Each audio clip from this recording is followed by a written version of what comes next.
Bonjour et bienvenue dans un nouvel épisode des Gros Spoilers, l'émission où on vous parle des séries et des films qu'on a vus récemment sans hésiter pour spoiler. Bonjour Stéphane. Bonjour Gauthier. Aujourd'hui, donc c'est un épisode spécial sur la série Netflix 13 Reasons Why. Je me suis tapé les deux saisons parce qu'on avait parlé en fait, on avait vu la bande-annonce. Je crois que c'était la semaine dernière ou Oui. un petit peu avant. On a vu la bande-annonce de la saison 2 et puis on se disait mais qu'est-ce qui va se passer dans cette saison 2? Et j'ai regardé un petit peu sur Twitter les échanges qu'il y avait au bout de la saison 2 et beaucoup de monde disait ouais je vais pas regarder la saison, ouais c'est n'importe quoi, ouais c'est dégueulasse, etc., etc. Et pour comprendre, puisque moi ça m'avait intéressé à l'origine de savoir un petit peu ce qu'il en retournait de cette série, et ben je me suis fait les deux saisons. Et oui, j'ai travaillé pour vous. J'ai travaillé pour vous, effectivement. Donc 13 Reasons Why, c'est au début, donc en tout cas pour la saison 1, on attaque avec donc une jeune fille, Anna Baker, qui s'est suicidée et qui a laissé 7 cassettes sur lesquelles il y a 13 faces. Et chaque face correspond à une raison pour laquelle elle s'est suicidée. Chacune de ces raisons est liée à une personne de son entourage. Généralement donc des amis d'école,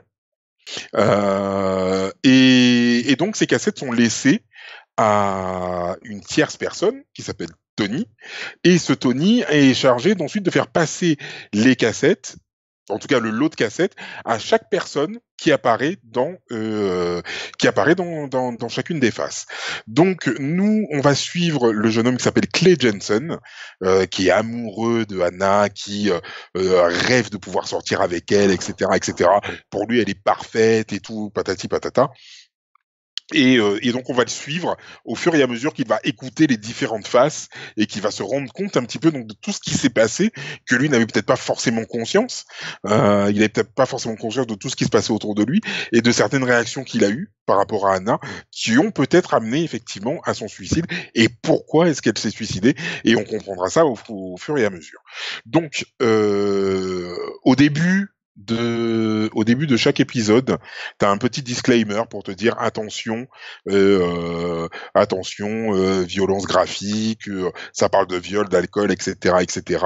Et à la fin de chaque épisode, tu as un petit message pour te dire si jamais tu as des problèmes dans ta vie, que tu veux discuter, tu peux te tourner vers le site, enfin la série a découlé sur un site internet sur lequel tu peux apparemment donc contacter des gens et puis échanger sur ton mal-être, patati patata, et puis il te guide aussi vers des associations spécialisées. Je C'est pas trouve mal ça ça. bien.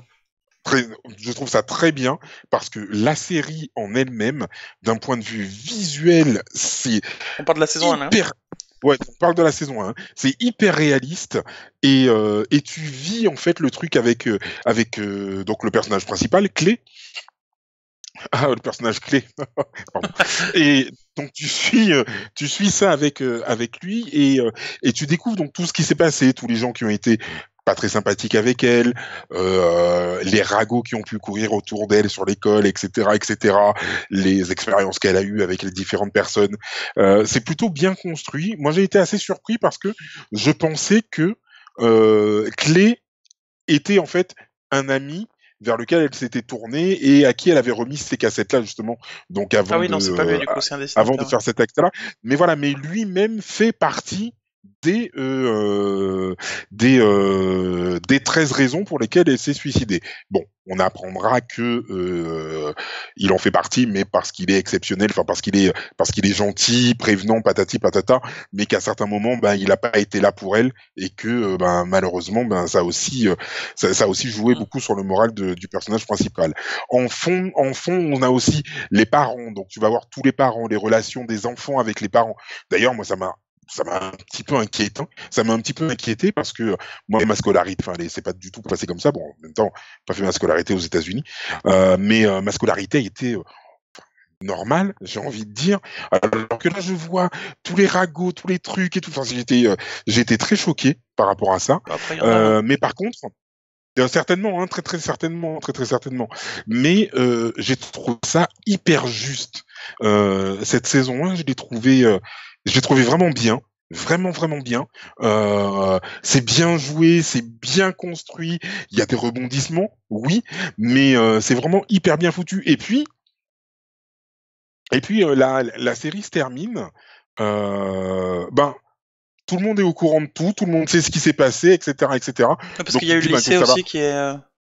Il y a Voilà, donc oui, il y a le lycée qui est impliqué puisque sur une des faces, effectivement, elle parle d'un des conseillers qu'elle est allée voir.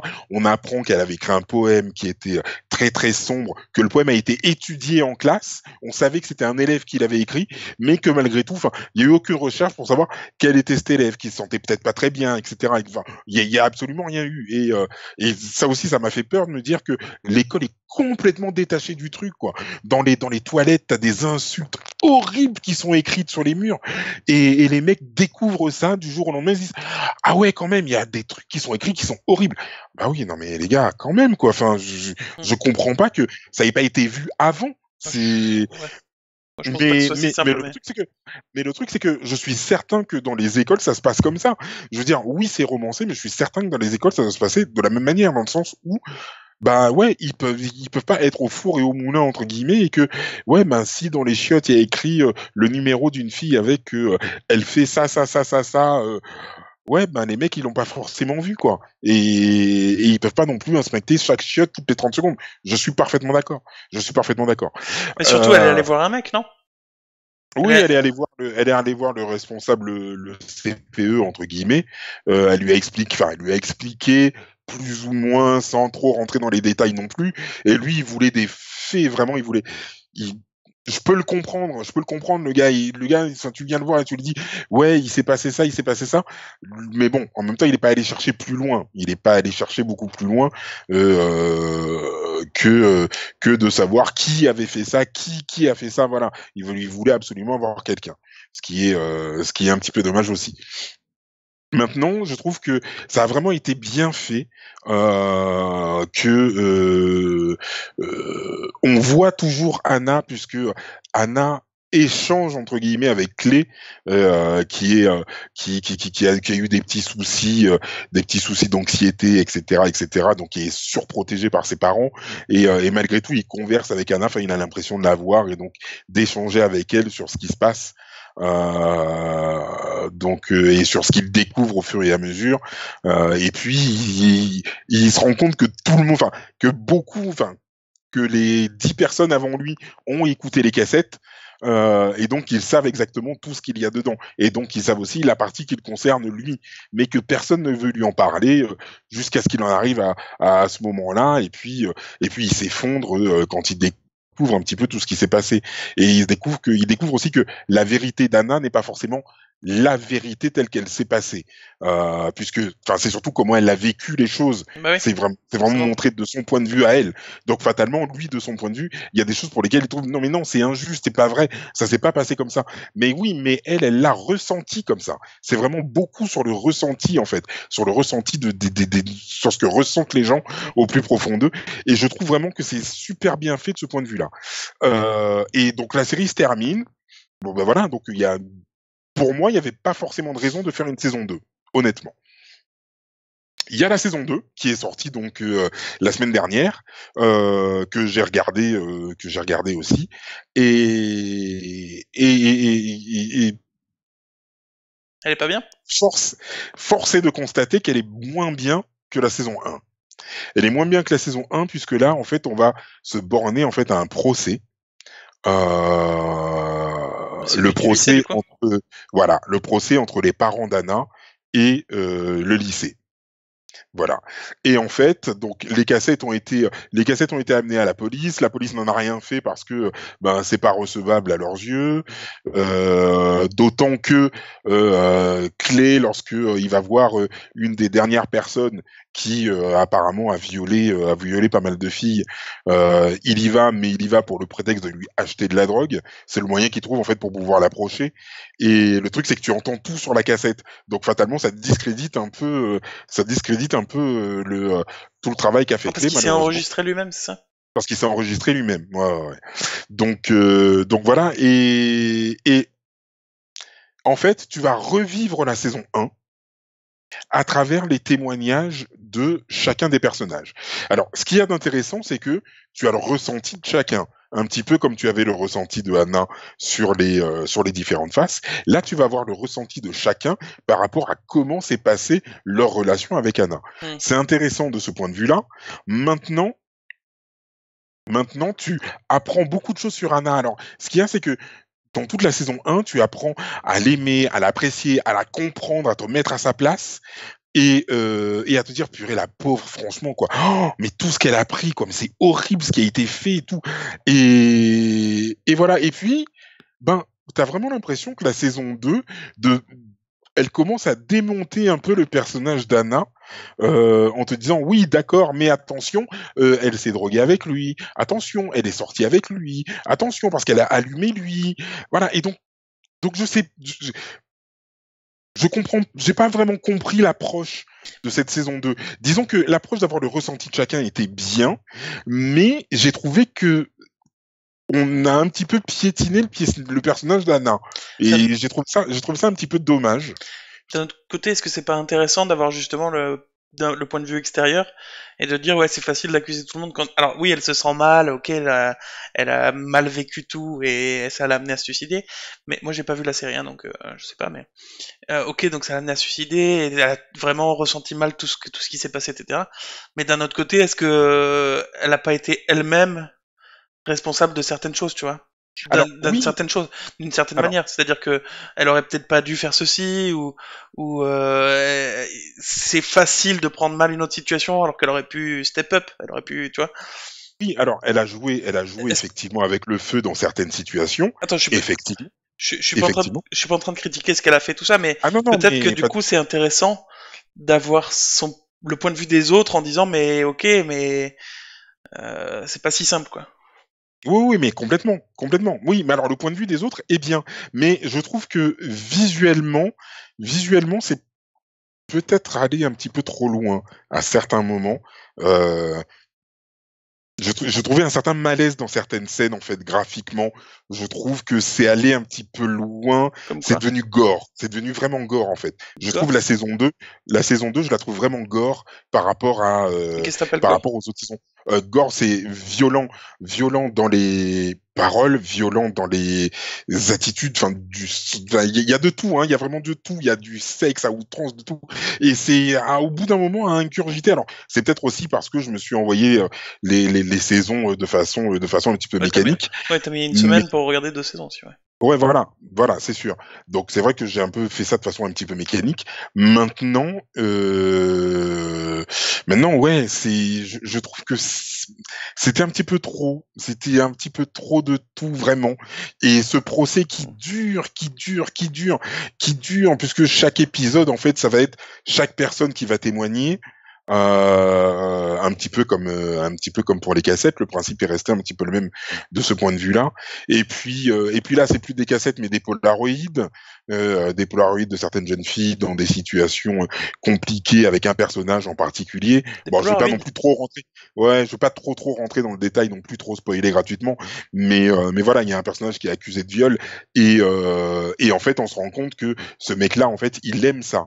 Il aime cette situation d'être dans une position de dominant et il en profite pour prendre des photos de jeunes filles et il a une caisse dans laquelle se trouvent des polaroïdes de chaque jeune fille avec qui il ou ses potes ont fait des trucs où les filles sont plus ou moins consentantes. Il y a un polaroid qui est horrible où tu vois une fille qui est inconsciente et t'as l'impression qu'elle est morte, quoi. T'as vraiment l'impression qu'elle est morte. Et donc oui, c'est la vérité. Je suis d'accord que graphiquement, c'est ce qui peut arriver. On est d'accord. Maintenant, je trouve que ça a fait beaucoup trop. Je trouve que c'était beaucoup trop crade, j'ai envie de dire, d'un point de vue émotionnel et tout. Et la fin, pourquoi faire un cliffhanger, quoi? Il y a un cliffhanger Bordel, à la fin? Qu'est-ce qui se passe à la fin? bordel, quoi. Vas-y, Pourquoi raconte. faire un cliffhanger? Bah à la fin en fait il y a une soirée après que bah tout ait été un petit peu démêlé, que bah le lycée a gagné, Ah, le lycée a gagné? le lycée a gagné. Je sais pas, moi, Euh, tu me dis rien. bah, non non mais oui le lycée a gagné parce que bah finalement tu te rends compte que Anna bah elle a fait certaines erreurs aussi, que dans son ancienne école bah c'était elle qui se moquait de certaines personnes, donc fatalement Et le mec et qui puis violait? Et le mec qui violait, ben après il y a un procès qui est organisé donc pour lui et tout, et où il y a plusieurs personnes qui viennent témoigner, mais il s'en sort quand même. Il s'en sort quand même malgré tout parce que parce que il est Parce qu'il est et parce que jeune. parce que ses parents sont blindés de fric, qu'il a des avocats qui travaillent pour lui. Enfin, il a été Ok, ok. briefé. Le mec, il arrive avec des petites lunettes et tout. Enfin, t'as l'impression que c'est le premier de la classe, alors que c'est le mec le plus dégueulasse que la terre ait jamais porté. Enfin bref, voilà quoi. Et du coup, c'est quoi le cliffhanger? Et donc, du coup, à la fin, il y a une soirée et tout. Et puis, il y a un des personnages qui a beaucoup souffert, Tyler, qui a beaucoup pris. Il n'était pas tout blanc non plus. Enfin, il y en a aucun qui est tout blanc. Tu te rends compte que tout le monde est fautif, effectivement. Tu te rends compte aussi que tout le monde a sa part d'obscurité aussi. Et puis, Tyler, lui, ce qu'il aimait, c'était collectionner des armes. Donc, il avait un bloc d'armes chez lui. Ses parents, à aucun moment, ils s'en sont rendus compte. Le mec, il a une caisse. Il a un coffre dans sa chambre et dedans, il y a un fusil sniper, un fusil d'assaut, trois, quatre pistolets. Mais les parents, ils ont rien vu. Et tu te rends compte que les parents, ils sont largués, mais tous les parents sont largués de ce que font leurs enfants. Ils ne maîtrisent rien, mais rien du tout. Ça, Rien, rien. si ton enfant veut enfin, je veux pas te faire peur, mais si ton enfant veut te cacher un truc, même comme ça, Ah, à part si tu le surveilles 24/7, mais je suis parfaitement d'accord. Je suis parfaitement d'accord. Et c'est ça qui est flippant aussi. C'est de te dire, voilà, que t'as un enfant et que, oh, mon Dieu, mais qu'est-ce qui va se passer, quoi? Mais en même temps, enfin, si tu commences à te dire ça, tu vas jamais t'en sortir parce ah que bah. qu'est-ce qui va se passer pour tout? C'est pareil pour tout, Et quoi. du coup, il a une Maintenant, caisse? et donc il a une caisse et donc vient la fin et tout après diverses péripéties, et ben il se dit qu'il va se faire un carton. Mais le truc c'est que le carton, je le sens arriver depuis la saison 1. Depuis la saison 1, je sens que ce garçon il va faire un carton, que c'est obligé. Ah, mais Et ça se donc finit sur le mec qui dit, ouais, je vais aller tuer du monde. ah non, non, non, ça se finit sur le mec qui s'équipe, qui va à la soirée et qui se retrouve et finalement donc Clé est au courant de ce qui va arriver, donc Clé vient à sa rencontre et lui dit non, il faut surtout pas que tu fasses ça, il y en a d'autres qui ont appelé les flics et tout, il faut surtout pas que tu fasses ça, c'est n'importe quoi, etc., etc. Mais parce qu'il veut tuer Et qui? fina- il veut tuer tout le monde, il veut tuer tout le monde parce qu'il en a marre, il en a marre et il veut buter tout le monde. Le gamin, il veut buter tout le monde. Ok. Et donc et finalement donc ben, il revient à la raison, donc il se fait exfiltrer par un autre qui vient de récupérer en bagnole, hop, il se fait exfiltrer, mais Clé, comme un con, il garde le fusil d'assaut à la main, quoi. Et puis il est là avec son fusil d'assaut, et il y a les flics qui arrivent, et il y a deux autres collègues qui sont là autour de lui, qui font ah mais qu'est-ce qu'on fait? On est dans la merde. Et l'autre qui est là, il fait ouais, ouais. Et la série se termine comme ça. Et tu te dis mais putain, mais pourquoi? J'avoue que c'est un peu... Pourquoi? Pourquoi? Franchement, quoi. Franchement. Alors, oui, on peut pas terminer la série en disant tout est beau, tout est gentil, etc., etc. Mais là, tu Ouais. sens que les mecs, ils vont forcément faire une saison 3 derrière. C'est obligé. C'est obligé. Et vu que ça va marcher comme la saison 1 a cartonné, je pense que la saison 2, même si elle ne cartonne pas, elle aura énormément de vues et qu'ils vont faire une saison 3 derrière. C'est certain. Je suis sûr que c'est Ah déjà dans les bah... plans. J'ai pas regardé si c'était déjà dans les plans, mais c'est certainement ça. Alors que franchement, on se serait arrêté à cette saison 1, je pense que on aurait eu un petit bijou. C'était super bien foutu, super bien tourné, super bien. C'était très très juste. Enfin, il y a des personnages qui avaient les larmes aux yeux, je les avais en même temps qu'eux. Il y a des personnages qui avaient peur, j'avais peur en même temps qu'eux. C'est vraiment très très juste. Et cette saison 2 vient un peu tout casser, je trouve. C'est dommage. Après, C'est est-ce que le fait d'avoir vu les 2 saisons sur le suicide d'affilée, est-ce que ça te descend pas au niveau moral et au niveau... Est-ce que c'est pas de plus en plus difficile de regarder la série si tu la regardes tout d'un coup, tu vois? Je sais pas. non parce que tu veux arriver au bout, tu veux quand même arriver au bout et savoir ce qui va se passer. Oui, bien sûr, Tu mais veux je veux quand dire, même ça te savoir ce qui mine va le se moral au passer. fur et à mesure. Oui, oui, oui, ça a pas, ça atteint un petit peu, mais maintenant, enfin, Hmm. j'arrive à faire la part des choses. J'arrive à faire la part des choses à ce niveau-là. Donc voilà. Mais si j'ai regardé les 2 saisons d'affilée, enfin, mais voilà, c'est vraiment le côté graphique que j'ai trouvé Hmm. vraiment crade de la saison 2 et qui est allé un petit peu trop loin, je pense, un peu trop voyeuriste peut-être. Ouais. Alors que la saison 1, même si il y a eu des moments qui étaient un peu chauds, mais c'est quand même resté, enfin visible quoi. Oui, il y a eu 2 épisodes qui étaient très très difficiles, mais malgré tout ça restait quand même digeste alors que là c'était ouais, compliqué, compliqué, compliqué. Donc la saison 1 vraiment est parfaite, vraiment bien, vraiment très très bien. La saison 2, j'y mets un gros bémol. Même si elle reste intéressante, hein, parce que bah, tu t'es attaché au personnage, Ouais. etc., etc. Ça reste intéressant, Mais une saison 3 derrière, c'est sûr, je ne regarderai pas. Ok. Ouais. Juste pour une touche plus light, il y a un truc marrant dont vous êtes peut-être déjà au courant, vous spectateurs, mais c'est le Street View de la rue dans laquelle a été tournée la série. Donc ça c'est Street View, hein, le truc de Google Maps qu'on peut visiter Ouais. la rue. Donc là il y a des équipes de tournage et tout. Et si tu vas un peu plus loin dans la rue, hop, qui voit-on? Bon, il est flouté parce qu'il y a des floutages automatiques des visages, mais il y a le héros du coup de 13 Reasons Why qui se balade là parce que le tournage est en cours et que ça c'est la maison dans laquelle Louis vit ou la film vit ou je sais plus, mais c'est là que ça a été tourné. J'ai trouvé ça Bah, ça marrant. va. En tout cas, là, il a l'air plus heureux que dans la série.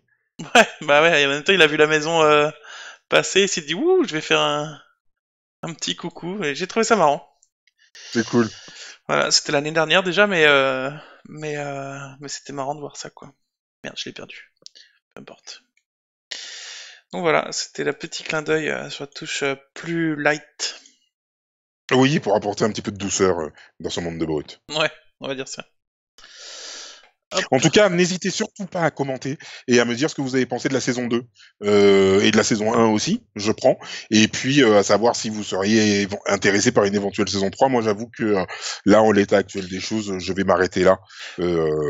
C'était bien comme ça, voilà. Oui, parce que n'hésitez pas à commenter déjà sur YouTube, si vous nous regardez sur YouTube, si vous nous regardez si vous nous écoutez en podcast, bah allez sur YouTube et commentez la vidéo. Ou sur Ou alors, Instagram, ou sur Twitter. j'allais le dire sur Instagram ou sur Twitter, ou même sur Facebook, vous pouvez réagir Exactement. et on vous répondra parce que c'est possible qu'on oublie des choses, etc. Parce que là, par exemple, on a déjà tourné un épisode sur la dernière saison de Lucifer, par exemple, et qui va sortir demain, l'épisode des gros spoilers sur Lucifer. Et il est possible que j'ai oublié de m'exprimer parce que comme Stéphane l'a pas vu, bon, il est possible que j'ai oublié des détails ou des trucs que j'aurais eu envie de dire, mais que du coup j'ai zappé parce que c'est difficile d'en parler à quelqu'un qui connaît pas la série.